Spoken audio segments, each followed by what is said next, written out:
I was hooked up to the rope, both hands on it, my feet wrapped around it to kind of apply my brake, and I started slowly descending. Well, the jarhead above me just panicked and like let go of the rope and was hauling ass and fell down and knocked me off the rope. And I landed and probably tore a rotator cuff in my left shoulder, but the impact on my head of him coming down right on top of me really jacked my neck up. I didn't know if I was going to be able to shoot a 308 again, get behind a sniper rifle, because you're cranking on your neck constantly, looking through a scope, laying in a prone position for hours on end. And he's doing a line of cocaine at the bar. And I'm like, hey, what are you doing? And he's like, none of your business. Mind your own business. I'm just trying to have a good time. I got to work tomorrow. And I was sick of not being able to turn the cop off inside of me, right? It was this reoccurring theme that would get me in trouble even at home. When as she was going back inside, she saw me grabbing a gun out of my safe, and she's like, that's not right. What's that about? Next thing I know, I've got lights shining down my hallway. Hey, come out, police, hands up. So I comply, come out, they detain me. They do a full investigation.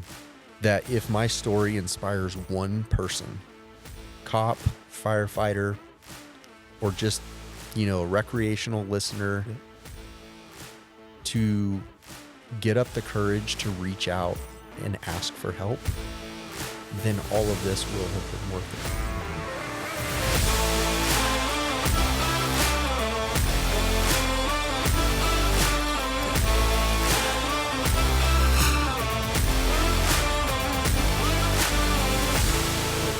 Well, we'll probably just talk about, which probably it's like some stuff we talked about yesterday, but I'm joined by Tommy Russell here. I would call him a good friend because he's someone that when I moved over here, like I said yesterday when we were on our ride, how awesome it was to just see someone who was friendly and nice to you when you're coming to a strange place. So yeah, we've got a lot to kind of unpack today and talk about, and I want to talk about our ride yesterday and things like that. But yeah, where did you start, like your life? Where'd you grow up?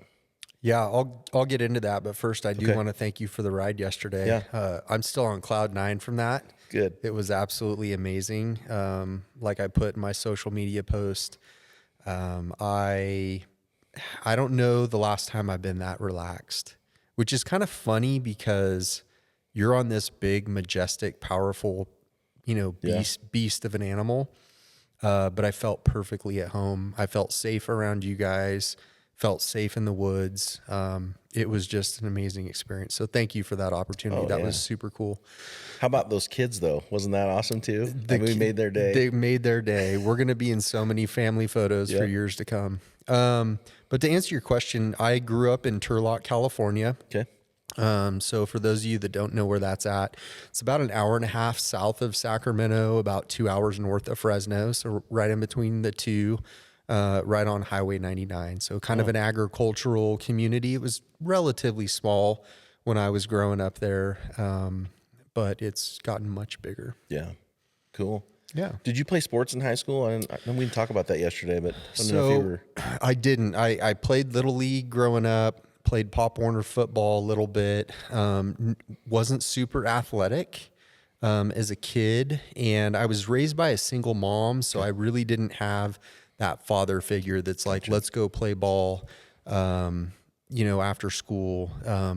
In high school, I got really involved in the Police Explorer program. Okay. And so that's where my love for law enforcement began. Awesome. So what high school did you go to then? I went to Turlock High. It was the only Okay. high school at the time. My graduating class was about 1,000 seniors, big, so it was pretty big. Yeah. Yeah, now there's 2 schools there. Okay.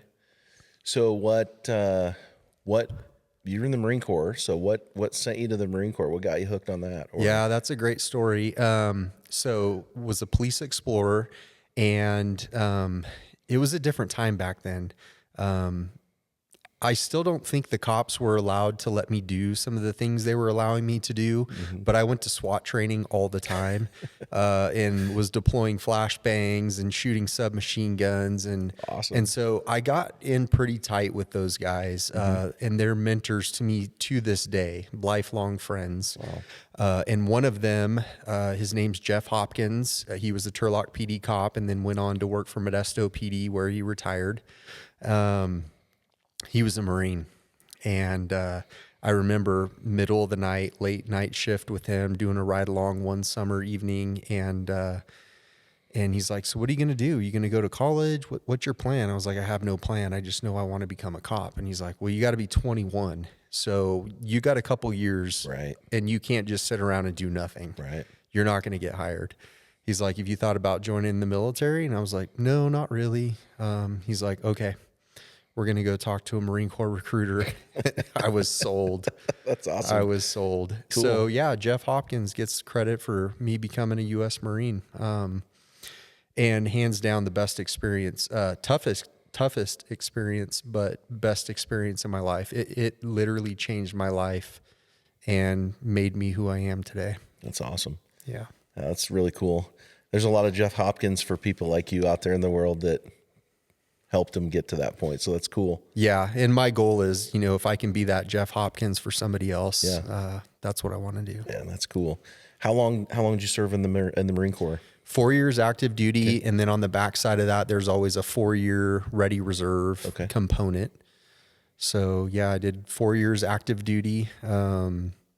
Went to boot camp at MCRD San Diego. Yeah. And then, I was infantry, signed up. I could have done a lot of different things. For a while, I thought I wanted to be like a door gunner on a Huey, because I watched a lot of Vietnam movies, and I was like, those guys are studs. Yeah. My son says that all the time. He wants to be a door gunner. Yeah. But then I found out like you don't get to just start off doing that. You've got to do a lot of other things before you get to that level. So, became infantry. I wanted to be a ground pounder. I wanted to tote a gun around and, hike around and live in the woods. So, 0311 infantry, rifleman, all 4 years. So I went to School of Infantry, and went to the infantry training battalion, which Chris, your last guest, talked about. Oh yeah. And, that's at Camp So you were Pendleton. Okay. So I did that. Yeah, we'll get to Bridgeport, Gotcha. but I did train at Bridgeport, which it was just very surreal riding a horse that came from a Marine Corps base that I once trained at. Yeah. Pretty cool. But finished up infantry training battalion and then got my orders to my first Fleet Marine Force unit, which was 3rd Battalion, 7th Marines, which is part of the 1st Marine Division, and we were out of 29 Palms. Okay. So that was home base for me for 4 years. Any deployments in that time? I'm trying to think of what was going on kind of in that time frame. I joined in 97, graduated in 97, went to boot camp and graduated in January of 98. I went to the fleet sometime in February, and then really no combat. I did not deploy in combat environments or anything. The closest I got was May and June of 1998. There were some terrorist threats to some U.S. assets that were at Kuwaiti Naval Base in Kuwait. And so they needed to beef up security, so they sent a bunch of jarheads over there to kind of fortify the positions. We manned the main gate and inspected vehicles coming and going. And so that was my first deployment. We were over there for about a month. And then we came back and, just like Chris talked about, you start doing your workup for your next deployment. Yeah. And so every Marine unit has a unit deployment program, UDP. And so I did 2 UDPs, and those are typically 6-month deployments. Instead of being like on a MEU, which you usually get on a ship and float to, Southeast Asia or different areas and kind of hang out and wait. You're just a force in readiness. We would fly and land in Okinawa, Japan, and we were based out of Okinawa, Japan. And then from there, we would get on ships and kind of do different training evolutions. We do a carrot float and go train with Thai Marines and go to Indonesia and all over the place, Singapore. So you got to travel quite a bit, it sounds like. Traveled all over Southeast Asia. That's cool. So, and got to train with a bunch of different forces. We trained with Philippine Marines, and they were kind of in the thick of it. They were dealing with some guerrilla warfare in their jungles, and so, they would come back after a day of patrols, shot up, and I was like, when are we getting a piece of this? Like, pick me, pick me. Sure. So it was an interesting time. I got to go to a lot of really great trainings, one of which was Bridgeport. We did the summer package there. Absolutely majestic base, just beautiful. And learned a lot of great skills, did an assault climbers course. Didn't really do we did a little bit of rappelling, but they kind of rigged all the ropes and stuff like that. Gotcha. So we did some assault climbing, did some survival package stuff. I went to Camp Pendleton and went to a helicopter rope suspension training class, which we'll get into some injuries that I sustained. Yeah. I might not have, deployed in combat, but I sure did beat the hell up. Sure. My body up pretty bad. So, but I went to helicopter rope suspension training master course. So you basically spend a month and you learn to tie up all different sorts of rigs. You can make, a rappel harness out of a rope and fashion your own harness. If you needed to do a hasty rappel or something like that, you can rappel from a static line. We would fast rope out of helicopters. We'd also do what's called spy rigging. So, special purpose insertion and extraction. So they just tether you on a long line, and if the helicopter can't land, they can drop you on a rooftop or through thick brush or pick you up out of the water. Yeah. So I got to do a lot of cool stuff. I went to Mount Instructor School, which is military operations and urban terrain. So I did a lot of training. Yeah. I mean, I felt like a professional athlete that was ready to play his first game, but I never got called up to the majors. So, that's awesome. But yeah, it was a great experience. It's cool. It really instilled the discipline that I needed in my life. The structure is kind of how I would sum it up. I really thrived on structure, and I didn't know it at the time, but there's a reason I crave structure in my life, and we'll talk more about that here in a minute. I needed some knot tying skills in my life. Yeah.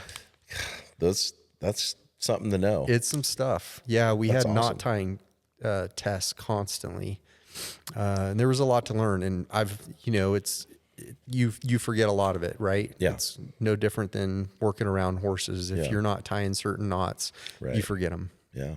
So. Wow. That's cool. So when you got out of the Marine Corps, when did you get, where did you start your law enforcement career?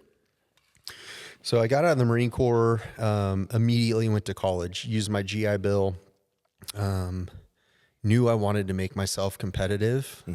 Getting hired back then wasn't super easy. They weren't dying for cops like we are right now. Yeah. And so you really wanted military in your background. You really wanted a degree if you could get it, and just stack all those cards in your favor. And so I got out, went to College of the Desert, which is a 2-year associate's program, got my degree, started my 3rd year at Cal State San Bernardino Palm Desert campus, and was getting my degree in criminal justice. And during the break of my 3rd year, I told my wife, like, it's time to go. Like, I need to do this. Nope. I'm not getting any younger. No more college. And and the academy that I was going to go through was very physical. So there's 2 different types of academies in California. You have your super academic academies, and then you have your physical academies. The Riverside County Sheriff's Office is the academy I went through, and it was a pretty good blend of academic. You had to know your stuff, but they would also thrash you. Wow. And so it was like going back through boot camp again. only I could call home at night every night. Yeah. And cry to my wife. How long is that? How long is the California Academies? It's 26 weeks. Yeah. Yeah. 26 weeks. And that was back in 2004. Right. So, so I started my law enforcement career in 2004. I officially got sworn in as a police officer for the city of Indio, which is just outside of Palm Springs, December of 2004. Awesome. So I've been doing it 21 years. Yeah. Yeah. Coming up on 21 years. That's good. Yeah. And then, so how did you end up so you worked in California. How did you end up in Bend? I mean, yeah, that's, so my wife is from Clackamas or Happy Valley. oh, okay. And, we had our first daughter, Abigail, and that would have been, 2005. So she was born September 2005. And I remember working a night shift and my wife called me middle of the night. I was like, this can't be good. And she said, we're moving. And I was like, copy that. Should I ask why?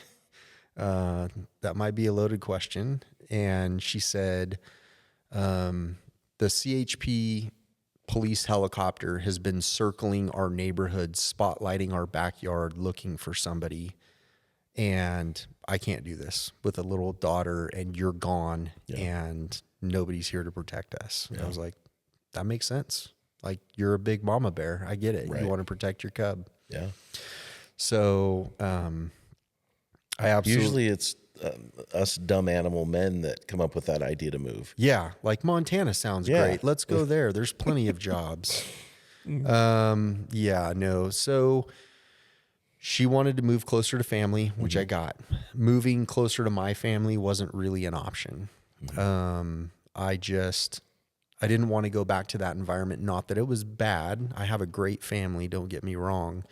I just knew that, I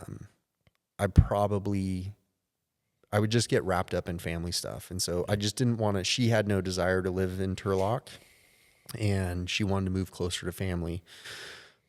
Her mom and dad lived in Wilsonville and, we had visited there a bunch. I'd done ride-alongs with Clackamas County Sheriff's Office and, I knew I didn't want to write tickets in the rain. I was a sunny California kid and I was like, I don't want to be power washing moss off the side of my house in my car. Yeah. And so I told her, I don't know. I said, I will. If that's what you want, I'll work there. I'll work for Clackamas County SO. They've got a great agency. I know some dudes that work there. But we had vacationed once in Bend and I kind of fell in love with it. The people were super nice. I went and rode mountain bikes at Smith Rock and saw all the sights and saw the river. And I was like, yeah, I mean, there's a lot of outdoor stuff to do here. Yeah. And so I could see myself living in Bend. And so in 2006, I applied for Clackamas County and I applied for Bend PD and Bend PD hired me. Awesome. The rest is history. Yeah, that's awesome. It's funny because the moss in the valley, when I moved here, it was the pine needles are, in my opinion, like the moss on the west side, but I'll take the pine needles over the moss. Pine needles are a pain in the butt. Yeah. But they grow everywhere. The moss, it grows into everything. So yeah, that's all right. Yeah. You probably made a good choice. I think so. Yeah. It's worked out well for us. Heck yeah. You've had a huge impact on people over here. Well, huge impact. Thank you. Yeah. I feel like I'm just getting started. Yeah, you got you got time to go. I got work to do. We all got work to do. That's the good part about it. Yeah. But yeah, so how would you sum up your career at Bend PD so far? Well, I've had some ups and downs. True to being a jarhead, I've had a few lumps of discipline along the way, which we'll talk more about. But I'd say I've had a pretty darn good career. I received a lot of awards, which I don't need to list off. I've been given a great opportunity to do some really cool things.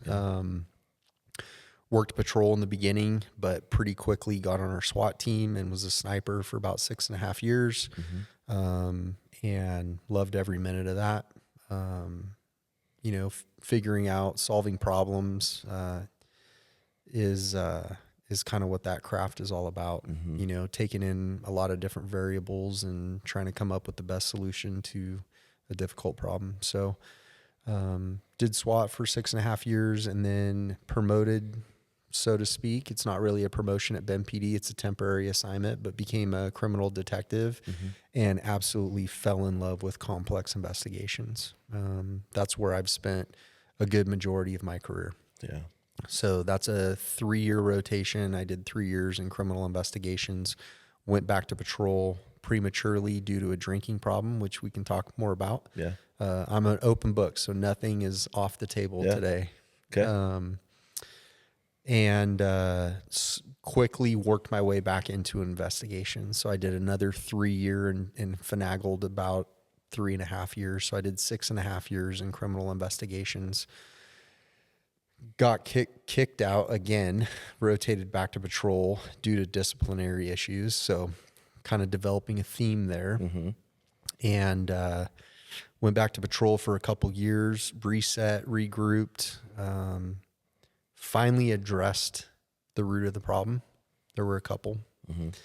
And promoted to sergeant in March of 2020. And, February of 2020. Okay. March 9th of 2020, I was involved in my first officer-involved shooting. And so far only, and I hope it stays that way. And had I not done the work to correct those problems, that would have been a complete disaster. So we can talk a lot about that. Well, let's just dive into it. What sparked and what started, for you? You talk about this openly at a lot of conferences and things like that throughout the state. I've never got to hear the whole story. But I'll fix that. I'd love to know it. I'll invite you to the next one. Okay. Yeah. So I'll kind of set the scene for you. This would have been June of 2017. I was a 6-year detective, just put my name in the hat to promote to corporal. And on the outside looking in, was having a very successful career. Had been named Officer of the Year, had been a part of the team that solved some really big cases, and was feeling pretty good. I think if you had asked my coworkers and to some degree even my family how Tommy Russell was doing at the time, they would have said, he's good to go. I mean, he shows up to work. He's a hard worker. He makes good cases. And so things seem to be going okay. But what I've found is military, first responders, law enforcement, can't speak to the firefighting side, but I suppose they're a lot like us in a lot of regards. We're pretty good at hiding things. We're pretty darn good at that. And I was hiding a lot of stuff. And so getting back to the helicopter rope suspension training, we were doing one training evolution where we were fast roping out of CH-46s, Chinooks, and 46s, and we I was hooked up to the rope, both hands on it, my feet wrapped around it to kind of apply my brake, and I started slowly descending. Well, the jarhead above me just panicked and let go of the rope and was hauling ass and fell down and knocked me off the rope. And I landed and probably tore a rotator cuff in my left shoulder. But the impact on my head of him coming down right on top of me really jacked my neck up. Well, at the time, it's like, do you go get medical treatment and potentially shut down this training evolution? Because if they have a bunch of injuries at a particular training, they're going to look at hey, how do we reduce this liability? Well, we just stop training it. Or we don't allow them to do live exercises. it'll all be classroom. So I didn't really want to, ring the bell or cause any undue attention. So I just sucked it up until I got back to my unit and then slowly started to complain about problems. Well, fast forward to June of 2017, I woke up and one morning and the left side of my body was numb. And I thought I'd just fallen asleep. I slept on it weird, but a couple hours into the day, like my left arm was completely numb. It felt super weak. And so I went to the doctor. They did an MRI and they're like, you have a fully ruptured disc in your neck. Your C5, C6 is fully ruptured and it's putting pressure on your spinal column. If it ruptures anymore, it could cut off your breathing, your circulation. Like, it's your nerve center. It's pretty important. So we need to do surgery on this like now. So within a few days, I was scheduled for surgery. They went in and did a full discectomy, removed the entire old disc and put in an artificial replacement. And so a little bit of polymer and titanium and good to go. So I was at home recovering from that, but I didn't know what the long-term ramifications of that injury was going to be. Some of it was probably exacerbated by, SWAT stuff and just lifting heavy weights and beating myself up. But the initial injury was certainly the Marine Corps, and the VA has determined that that is the case through looking at my medical records. So, while at home, I didn't know if I was going to be able to shoot a 308 again, get behind a sniper rifle, because you're cranking on your neck constantly, looking through a scope, laying in a prone position for hours on end. Right. I didn't know if I was going to be cleared to go back to full duty. Like, it was going to be a process. And I started to feel like I was losing control. Like I had lost my sense of self, right? When your job is so important to you, and Chris talked about it on your podcast, it is your sole focus, right? Your family goes off to the side and your mission becomes first. You lose your sense of self outside of that profession. And I had completely lost sense of who Tommy Russell was if he wasn't a police officer. And so when that was taken away from me, I was completely lost. I just didn't know where to go. And there was a lot of uncertainty around that. Didn't know if I was going to get to go back on SWAT and train with all the dudes that I loved and cared for, do the things that I loved. Didn't know if I'd be good to go back to patrol. And so I had been struggling with depression this whole time. I'd seen different counselors, never really identified with anybody that I was like, okay, they get me, but more importantly, they get what I do, because what I do is unique to any other profession on the face of the earth.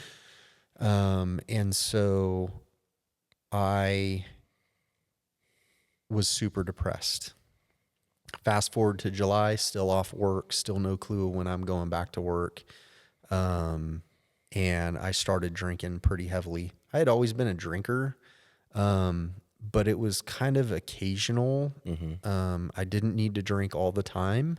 In fact, I was on call most of the time for SWAT and detectives, and so drinking just wasn't an option, and I was okay not drinking. But I was the type of drinker that when I gave myself permission, it's green light. It was full send, brother. I was going to drink everything that I had, and then I was going to come to your trailer and knock on your door and be like, what do you got? Right.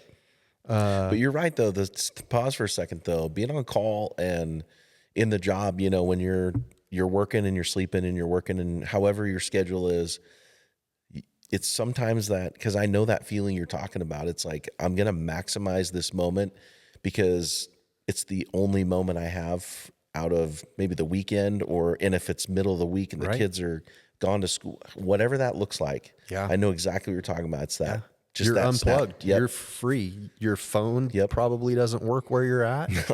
The cops probably aren't coming. They're not getting called. So you're green light. Yeah. For sure. So July 8th, 2017, both of my daughters, they were probably, my oldest was maybe 8 at the time. I could do the math, but math is very hard for jarheads. That's why we're jarheads.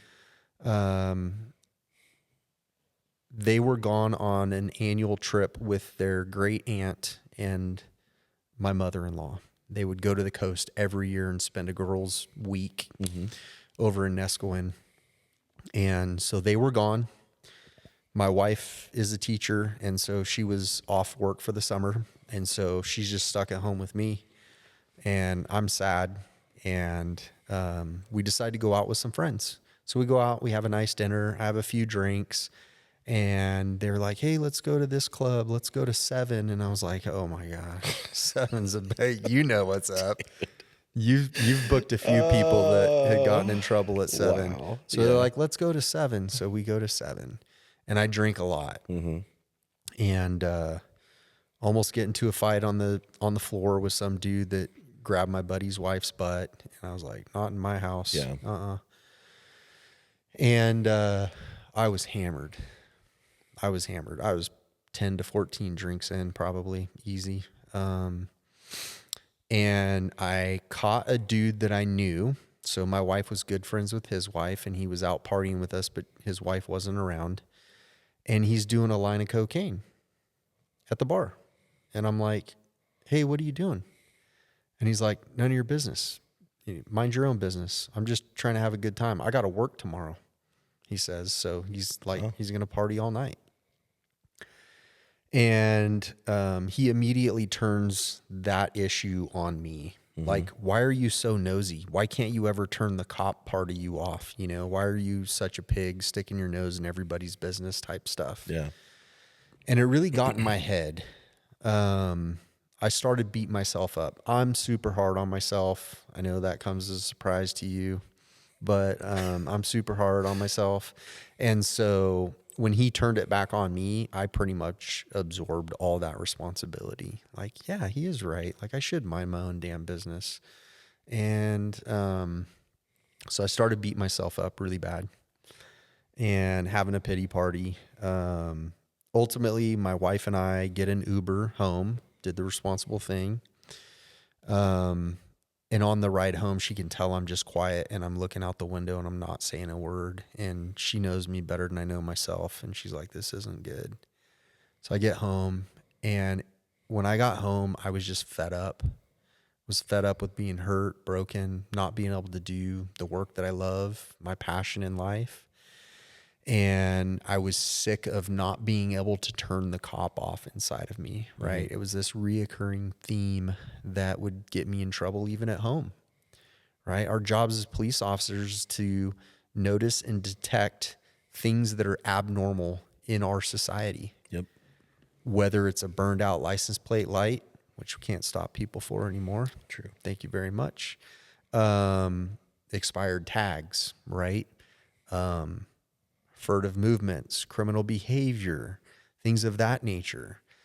And we pick out and nitpick all those little details for a living. And that is our survival mechanism, right? That's what keeps us alive. We can't miss the details. You can't miss the details. It may cost Whether it's an investigation or you see a live round on somebody's floorboard during a traffic stop, right? It's the little things that you got to pick up in that big puzzle. But you do that at home, and it's not so bueno. No. You start nitpicking your kids or nitpicking your wife about every little thing that just seems out of place, and it's not healthy. Well, I couldn't turn it off. I'd noticed that at home. I noticed it that night, and that dude pointed it out. So I was fed up. I was severely depressed at that point, but undiagnosed, untreated. And we can talk more about kind of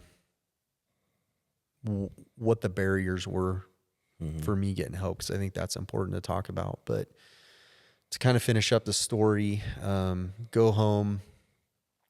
My wife goes inside. She knows I'm worked up. I said, hey, I'm just going to go out and hang out with the horse. It's going to calm me down, which typically it would. My daughter had a horse, and so I was around it a lot.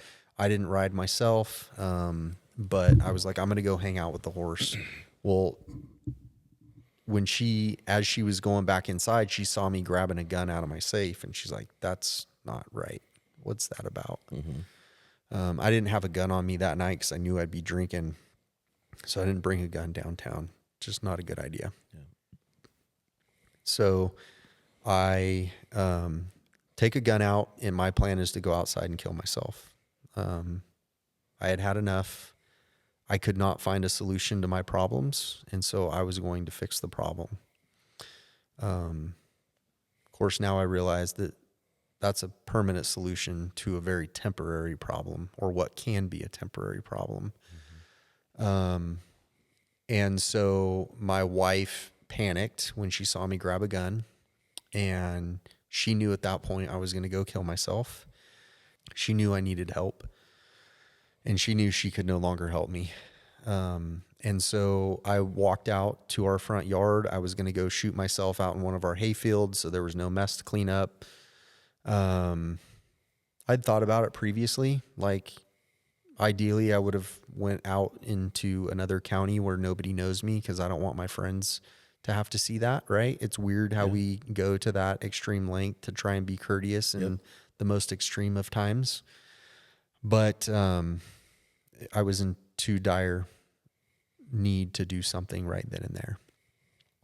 So as I pulled the gun out and I get ready to raise it up to my head, I believe in my Savior, Jesus Christ.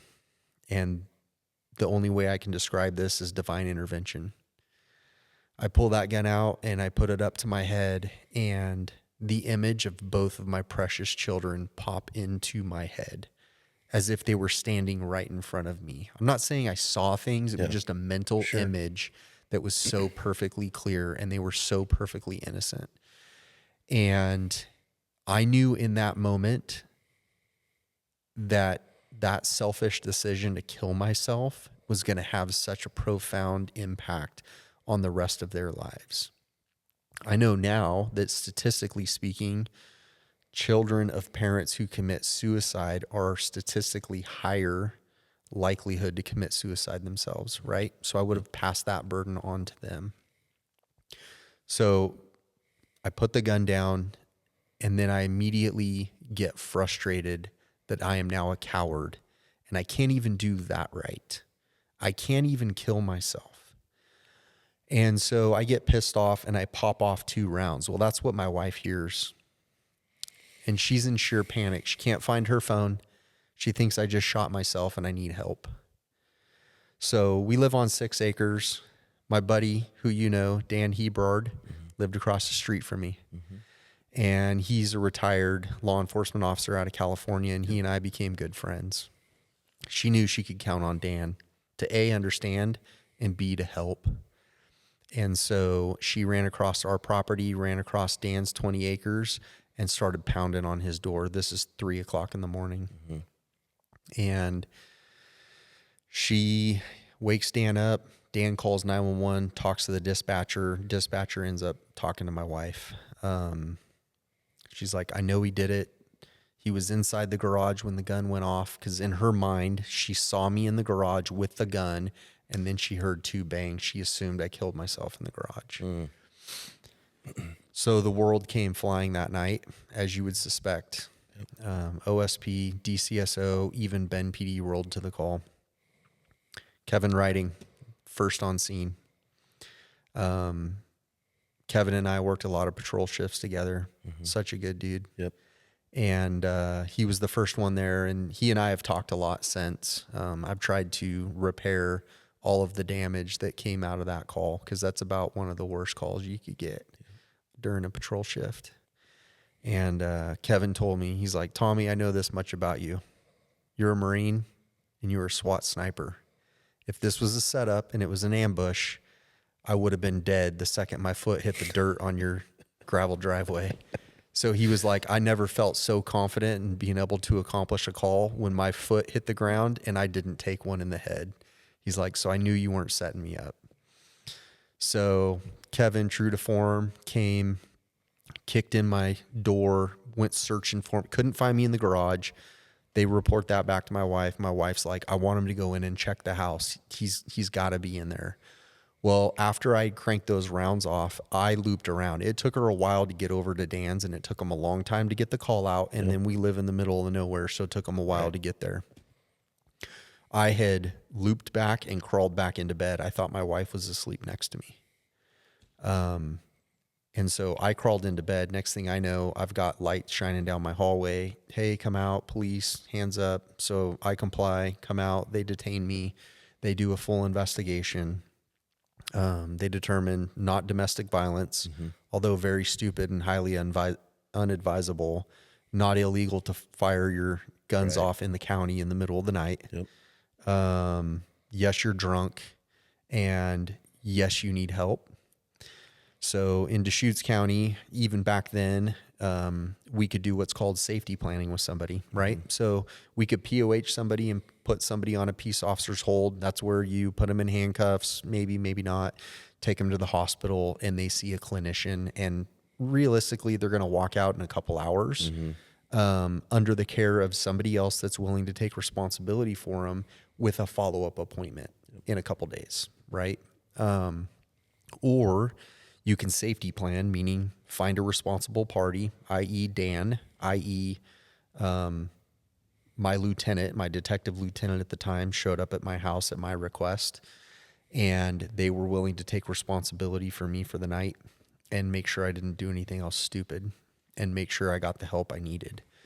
And so they ultimately did that. They safety planned, left me at home. I slept it off. Next morning, I woke up to the chief and the watch commander on my front doorstep asking for my badge and my gun and giving me paperwork saying I was on admin leave.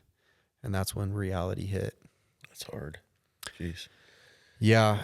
I play my wife's 911 call at my training, so you'll get to hear that. And I'm happy to share that with the podcast. It's pretty impactful. The nonprofit Blue Help or First Help, Karen Solomon, who tracks law enforcement and first responder suicides across the U.S. She heard about my story and made a 5-minute video of my wife's 911 call, and it's called Stigma. She calls the video Stigma because my wife goes through what it's like and the stigma it's like for first responders to reach out and get help. She says all the things such as, we can't have these types of problems. We're the police. We are the ones that they call for help. We can't call for help. His job's over. He's done. I should have never called. Once she found out I was alive, she had so much remorse and regret for reaching out for help because of that stigma. Yeah. So a lot of good stuff came out of that. A lot of good stuff came out of that, but it took a really long time.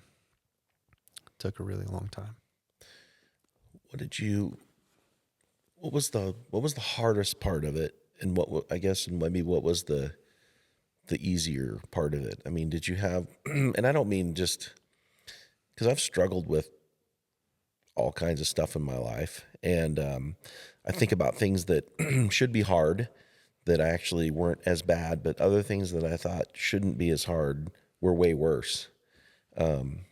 So yeah, what for you helped you get through? What helped you get through it? Because you're sitting here today, you're a lieutenant now. You've promoted, you're a lieutenant, you've been able to heal to some extent. And yeah, I'd say there's a couple different phases to that. Initially, it was sheer preservation. I didn't want to lose my job. I was willing to do anything to keep my job. Luckily, at the time, I worked for a chief that knew who I was. He knew what I was capable of. He had a pretty strong suspicion of what the problems were. And he was willing to take a risk on me if I was willing to do the work. And so that initial 6 months to a year, maybe 2 years, was just self-preservation, right? yeah, Definitely trying to get better, but it was just focus on one foot in front of the other. What's the next best thing I can do? Okay, copy that. I'm doing it. What's the next best thing I can do? Okay, got it. I'm doing it. So Jim Porter was our chief at the time, and he and our association attorney, Anil Karia, came up with what's called a last chance agreement. So they brought me back on a last chance agreement, and it's basically, we can terminate you without cause for any reason or no reason at all, and you have zero right to appeal it. Mm-hmm. Truly an at-will employee. And that went on for 2 years. So I was walking on eggshells. Like, Sure. I mean, if I don't shine my boots right and they don't like it, see ya. I knew that wasn't his heart. Right. But built into that last chance agreement were all sorts of things to hold me accountable. Don't get me wrong. I got disciplined hard. Could have been a lot harder. He could have terminated me. He would have had every right to terminate me. And there's a lot of agencies that probably would have, and a lot of chiefs that would have. But again, he was willing to take a chance on me because he knew what I was capable of when I was firing on all cylinders. Mm-hmm. And he valued me as a human, but as an employee. And so built into that were things like, I chose to go the AA route. A few things happened immediately. I had to have an alcohol assessment, which identified alcoholic. I never would have sat here and told you that I thought I fit what my definition of an alcoholic was. Right. I didn't need to drink to function. I didn't show up to work drunk. I could go long periods without drinking. When I drank a lot. So I was more of a binge drinker, not an alcoholic. And I viewed those two things very differently, mm-hmm. right? But after going to Best Care and getting an alcohol assessment, they were like, no, dude, like ever since you were in high school, like you really honed your craft in the Marine Corps, but ever since high school, you were an alcoholic. And so it just kind of retooled my frame of reference of what it could mean to be an alcoholic. And mm-hmm. that was the first time I identified as, yeah, I don't just have a drinking problem. I'm truly an alcoholic. Like, and in the book of AA, it talks about it being an allergy, right? And you take that first sip and it triggers the allergy in your body. And you have an obsession for alcohol in your mind and you have a craving in your body. Those are the two things that happen as a result of that allergic reaction. Wow. And I had those. I would get that first sip and I didn't want to stop until it was all gone. And so I found out I was an alcoholic. The more profound thing, as if that's not profound enough, is I went and had a psychological evaluation done, not a fitness for duty, not what we would refer to as a fitness for duty. Anil recommended I go see Dr. Karen's, Suzanne Best in Portland. She only worked with first responders and military vets. Mm-hmm. And I sat down with Dr. Best for about 4 hours and went over my entire life story. And she wrote a very comprehensive report, which I got a copy of, and the chief got a copy of.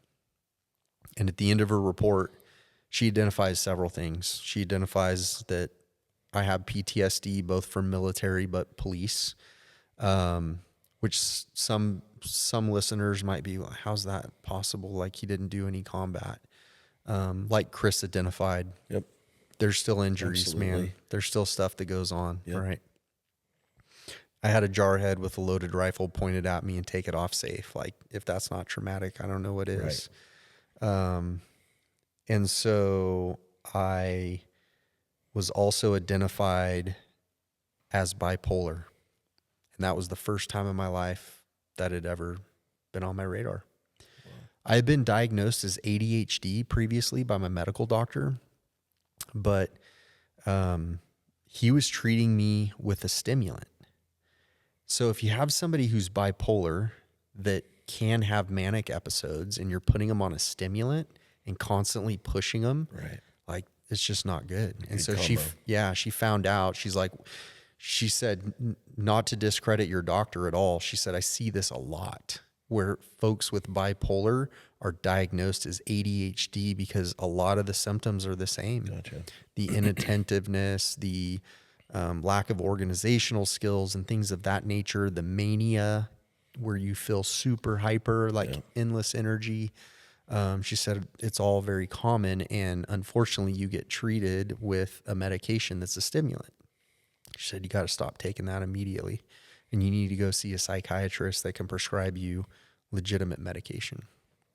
And so I was diagnosed as bipolar for the first time and saw a psychiatrist, and he put me on some medication. I had a lot of reservations, and a lot of your listeners are, maybe first responders that are like, wait a minute, you can be a cop and take psych meds and right. life's okay? Sure. How is this possible? I would have said the same thing. But I continue to take several medications to this day, and every once in a while things don't line up right, and they do a little tweak here and a little tweak there. And, but by and large, it has stabilized me significantly. Very noticeable change. And, that was probably the most profound thing that came out of all of it. I've been sober it'll be 8 years in July. Congratulations, man. Thanks, brother. And, not only should I not drink because I'm an alcoholic, but when you take psych meds, you really should not be drinking on those, right? It's a chemical in your brain, and you're throwing off your neurotransmitters, and it's not a good combination. And so, for me, it's two great reasons not to drink alcohol. Yeah. So some of the things that came out of that last chance agreement is I chose to go the AA route to get sober and stay sober. So I got a sponsor, started working the 12 steps, went to AA meetings every week. And so, if the chief asked me, I would have to bring in a permission slip, no different than we do with people that are sentenced, for DUI diversion. Right. They've got to bring in notes to the court. So I would have that. I'd have to submit to UAs, to breathalyzers. I would have to go to counseling and continue to work with the counselor. If prescribed medication, I had to keep taking my medication. And there were several other things. Like if I was going to travel further than 75 miles from my home, I had to notify the chief in advance. And that was more so I wouldn't go out into the woods by myself and get hammered drunk where nobody would see or hear. Sure. So it's just stuff like that. Did you get UA'd or breath tested ever? Or? Never once. Okay. Never gave him a reason. Yeah. But it would just be a weird thing to have. I mean, yeah, I don't know, part of that. I mean, if like you said, if you're worried about losing your job and you want your livelihood and everything, sure, I would do it. It would be different, but I would do it. Right. But the anxiety that comes just with any of that. Yeah. It was trippy going to work. Like my wife says in the 911 call, like, how can he go back to work? How can he ever face his coworkers? Yeah. They all know his dirty laundry. Yeah. I was a little intimidated going back to work for my first shift, but honestly, everybody wanted me to be healthy, and I knew the hearts of the people that I work with, and they loved me, and I loved them back, and we were like family. Yeah. You don't stop going to Christmas dinner because you got a DUI. Right. You still go to Christmas dinner. Yep. Because those people still love you. They see you for who you are, not the messed up mistakes you've made. And so it was difficult, but it's, that was the first phase, was just surviving, just keeping my job and getting off that last chance agreement. And then the rest of it was maintenance. So now I'm kind of in the maintenance phase. Mm-hmm. That has honestly been the hardest. The first time I taught my class was the most frightening thing I had ever done. I can imagine. I'm standing up in front of a bunch of respected people that I know, everybody in the audience, because the first time I taught it was in Deschutes County at crisis intervention training. Mm-hmm. And I know everybody in the room, and I respect the heck out of all of them because they do the job I do. Yeah. And I am airing the dirtiest of my dirty laundry, right? I'm telling them about my absolute worst day on this earth and when I hit rock bottom and crashed and burned.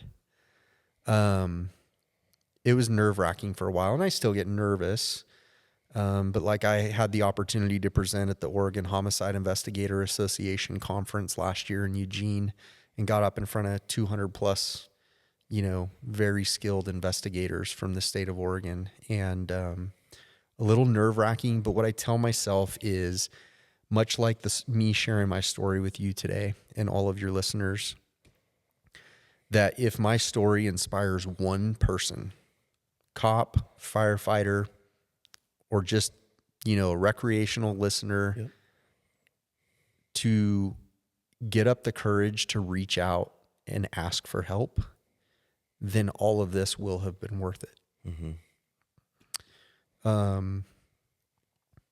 Because it does take courage, and taking that first step is really scary when you think, oh, I could lose my job, which can be a factor depending on your circumstances. If I was diagnosed schizophrenic, probably shouldn't be a police officer. Right. But if I can encourage one person to talk to peer support, find a counselor, get a diagnosis if they feel like something's off and has been off in their life for a long time. I'm not saying everybody needs to stop drinking. I have a lot of good buddies that are very capable of having a beer or two or three and calling it. So I'm not going to stand on a soapbox and say, everybody stop drinking. Right. That's just not the case. Right. If you can drink responsibly, so be it. It can be a good, healthy outlet to a degree. So Yeah. just encourage one person to do it, then all this will have been worth it. Well, the thing is that this is this crazy thing about people, and I would say podcasting and just social media in general, information being available and out there. I've been in the job 20 years in law enforcement, and I could literally sit here and go, you could tell me your story, but I can tell you things that it doesn't, like, I could be in that audience. It doesn't bother me because I don't, and you're worried about being judged, but I could sit there and go, man, I felt like killing myself many times. Yeah. And have I drank too much? I drank way too much when I came here. I hated my job. Yeah. I hated that place. I was out of my norm. My life was turned upside down. It was horrible, but I'm not saying that I'm comparing my life to you. I'm just saying that when you're thinking about, those people in the audience, God, what are they going to think of me? I'm one of them. Yeah. But it's the more information that's out there, the more that people will talk about it, the less the stigma is. And it doesn't matter how many trainings we go to, right? You could be talking about mental health or physical fitness or you name it. There's stigmas in the job. I don't care if it's law enforcement or first responders, but there's all kinds of stigmas. And people there's a lot of people that feel the same freaking way you do, but they don't know how to express that. Sure. And I think that we're getting there somewhere. We are. But yeah. The other struggle is just continuing to do the work, because it's exhausting. It's freeing and it's very rewarding, but continue to do the work, right? And how do I do that? Well, if I have alcohol cravings, I reach out to my sponsor, go to an AA meeting. I see a counselor every week who's very culturally competent to what we do for a living and gets it. I see him every week. And if I have a midweek problem, I text him and he calls me and we work through it. I think faith is something that we have a tendency to neglect, right? And mental, physical, but I think that spiritual piece is easy to lose, right? Yep. Because God was with me through all of this. I wouldn't be here today if he didn't intervene in that split second by showing me the image of my two beautiful girls. And he has given me this platform, right? I've talked to probably thousands of people at this point and told my story and given them resources and given them my cell phone number and said, if you've got questions or you want to go grab coffee or you want to talk about what it's like taking medication every day, call me. And I'm not saying medication's for everybody. There's a lot of different therapies out there that can be amazing. For me, being bipolar, I absolutely need medication. I'm going to need it for the rest of my life. Yeah. I'm okay with that. It doesn't make me feel all jacked up. Yeah. You just got to find the right one. And that can be key. And so I get it when people get on meds and they're like, I'm not taking that. It makes me feel weird. Yeah. It makes me feel numb. I don't feel anything. Like those are all valid concerns and valid points. Yeah. But there is the right medication out there. It's just a matter of being patient enough and persistent enough and having an advocate that's like, nope, it's off. Right. And my wife, Molly's my biggest advocate. Yep. She knows when something's brewing. Like when Tommy's about to have a bipolar episode. Yeah. You ever see like those dogs that can sense when their person's about to have a seizure? Yeah. That's Molly with Tommy. Well, that's good. She gets it. Yeah. Our wives are amazing. Yeah. It's pretty cool. That's pretty amazing. Yeah. So I think we're going to be wrapping up here shortly, but I just was curious about like, what's been your most, well, I'm going to give you a couple things. What's your brightest moment you felt in the job and being a cop? And it can be anything. Yeah. The cliche answer to that was the day I received the John Lawrence Award of Excellence. That has been the highlight of my career. And I've received a Medal of Valor for going into a burning building. The John Lawrence Award of Excellence is kind of the pinnacle. Yeah. And so that was the biggest thing. But like on the road level, on the street level, what that looks like is I walked into a convenience store a couple years ago, and this girl, I vaguely recognized her, but I couldn't, say where. She said, "Oh my gosh, Tommy, do you remember me?" And I was like, "No, what's your name?" She tells me. I was like, "Are you serious?" I had arrested her tons of times for being a drug user and saw her at her absolute worst. Didn't recognize her because she had gotten her teeth fixed and everything. She looked like a whole different person. She said, "You saved my life." I was like, "I didn't. You did the work. Trust me. I've been in similar circumstances. Sure. You got to do the work. Nobody saved you. I was just there to pick you up when you were falling down a few times." Yeah. And she's like, "Honestly, if you weren't so persistent and constantly on my ass, like arresting me, I would still be doing the same stupid stuff." Yeah. And so that was cool to see that come full circle. Yeah. Like, don't give up on people. I didn't want people to give up on me. No. Why should I give up on her? Yep. Right? 100%. Yeah. I mean, our program's broken. We all know that. Our criminal justice system's broken. Yep. It's what we have at this point, but don't lose that human aspect of it. Yep. And so that was probably the highlight of memories that I'll hold on to forever. What's your family mean to you?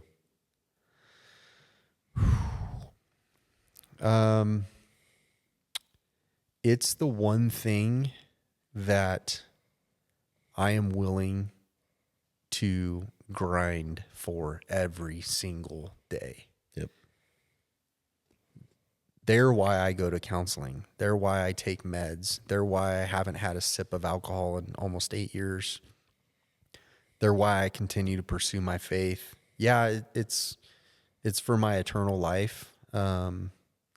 But they're the reasons I go to work and I bust my ass and I try to be the best cop, detective, sergeant, lieutenant that I can be. is to make them proud, to provide for them, and give them a life that I never had as a kid. So, well, you're a kick-ass dad. So thanks, brother. That's no, I'm the same way. There's nothing I wouldn't do for them.